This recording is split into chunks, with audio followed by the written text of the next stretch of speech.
السلام علیکم ناظرین، ہم آپ کو ملوانے جا رہے ہیں پاکستان کی ایک ننھی سی مگر کمال کی اسٹار سے جن کا نام ہے آیت عارف۔ عارف نے محض 3 سال کی عمر میں اپنی صلاحیتوں کا مظاہرہ کرنا شروع کیا۔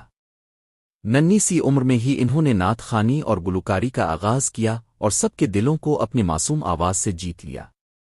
آیت نہ صرف ایک باصلاحیت سنگر ہیں بلکہ ماڈلنگ کے میدان میں بھی قدم رکھ چکی ہیں اور اپنی معصوم مسکراہٹ سے مداحوں کو متاثر کر رہی ہے۔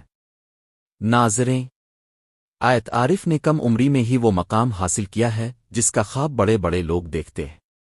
ان کے نعت خوانی کے ویڈیوز اور گانے لاکھوں لوگوں نے دیکھے اور پسند کیے ہیں۔ آیت نے یہ ثابت کیا ہے کہ اگر لگن اور حوصلہ ہو تو عمر کبھی رکاوٹ نہیں بنتی۔ مزد خوشی کی بات یہ ہے کہ آیت عارف کو اللہ تعالیٰ نے عمرہ اور خانہ کعبہ کی سعادت بھی عطا کی ہے۔ خانہ کعبہ میں کھڑے ہو کر عبادت کرنا ہر مسلمان کی دلی خواہش ہوتی ہے، اور آیت جیسی ننھی بچی کا یہ خواب اتنی کم عمر میں پورا ہونا یقیناً ایک بڑی خوش نصیبی ہے۔ ناظرین، آیت عارف واقعی نئی نسل کے لیے ایک روشن مثال ہے۔ ان کی محنت، لگن اور کامیابیاں ہم سب کو یہ سکھاتی ہیں کہ چھوٹی عمر کبھی رکاوٹ نہیں بنتی، بلکہ اگر ایمان اور محنت ساتھ ہو تو بڑے بڑے خواب حقیقت بن سکتے ہیں۔ آپ کو آیت عارف کی کون سی نعت کارکردگی سب سے زیادہ پسند ہے؟ کمنٹس میں اپنی رائے ضرور دیں، اور ویڈیو پسند آئے تو لائک اور سبسکرائب کرنا نہ بھولیے۔